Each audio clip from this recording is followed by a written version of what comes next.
Hello दोस्तों, आप देख रहे हैं एनएन बॉलीवुड और मैं हूं आपके साथ तान्या। परवीन बाबी, जिन्होंने अपनी जिंदगी में जितनी ही जल्दी सफलता की शिखर को छुआ, उतनी ही जल्दी उन्हें जिंदगी में अकेलापन और फिर एक गुमनाम मौत मिली।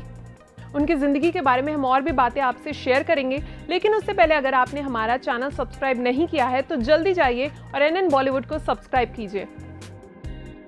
एक वक्त था जब परवीन बाबी लोगों के दिलों पर राज किया करती थी। सिनेमा में आते ही उन्होंने बॉलीवुड को स्टाइलिश बना दिया।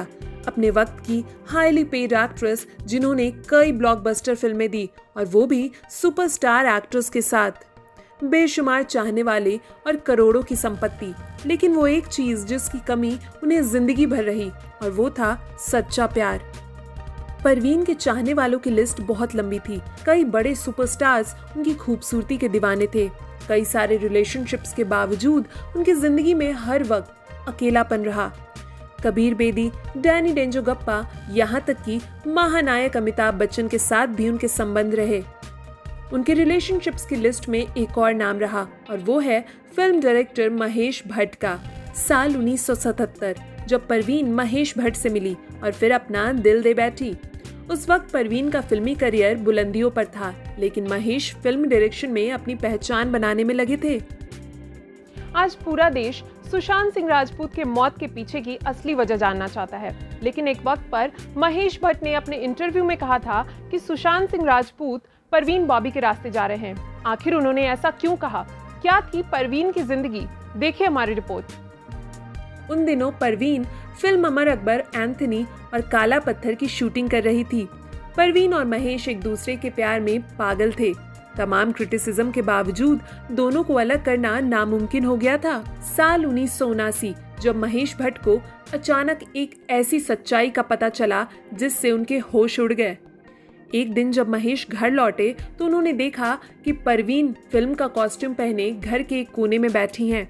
उनके हाथ में चाकू था। महेश को देखते हुए परवीन ने उन्हें चुप रहने का इशारा किया। इसके बाद परवीन ने कहा, बात मत करो, कमरे में कोई है, वो मुझे मारने की कोशिश कर रहे हैं। परवीन ने पहली बार ऐसा कुछ किया था जिससे महेश बुरी तरह से हिल गए थे। इस इंसिडेंट के बाद से परवीन अक्सर ऐसी हरकतें करने लगी थी। बाद में पता चला उन्हें सिजोफ्रेनिया नामक मानसिक बीमारी है। उस समय परवीन कई फिल्में कर रही थी। डायरेक्टर्स को उनकी फिल्म ठप हो जाने का डर था। महेश ने उनके इलाज में जी जान लगा दी। 70 के दशक में बॉलीवुड को अपनी अदाओं से दीवाना बनाने वाली मशहूर एक्ट्रेस परवीन बाबी, जिन्होंने न सिर्फ बॉलीवुड को मॉडर्नाइज किया बल्कि फिल्मी पर्दों पर औरतों की जो छवि बनी हुई थी, बहू, बेटी और माँ की पारंपरिक छवि को भी तोड़ कर रख दिया। सभी चाहते थे वो जल्द से जल्द ठीक हो जाएं। इस दौरान परवीन के एक्स बॉयफ्रेंड कबीर और डैनी ने भी महेश की काफी मदद की। परवीन के मन में ये डर बैठ गया था कि कोई उन्हें मारना चाहता है। यहाँ तक कि अपने को स्टार अमिताभ बच्चन को भी वो अपने लिए खतरा मानने लगी थी।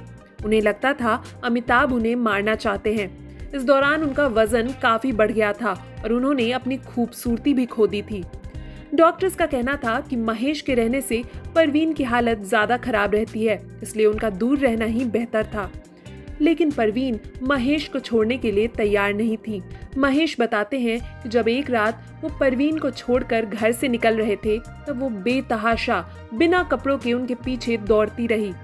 ये वक्त था जब महेश ने उनकी जिंदगी से जाने का फैसला किया।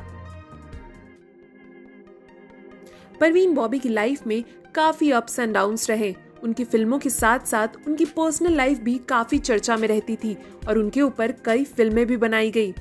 साल 2005 में परवीन का शव उनके फ्लैट पर मिला। अकेलेपन के कारण उनकी मौत की खबर किसी को नहीं थी और उनका शव 2-3 दिनों तक घर के अंदर ही पड़ा रहा। तो एक ग्लैमरस जिंदगी जीने वाली परवीन बाबी का आखिरी वक्त डिप्रेशन भरा गुजरा। शायद यही फिल्मी दुनिया के पीछे का कड़वा सच है जो सिर्फ बाहर से चमकता है। आपको हमारा ये वीडियो कैसा लगा नीचे कमेंट सेक्शन में जरूर बताइए और वीडियो अच्छा लगा तो लाइक कीजिए, शेयर कीजिए।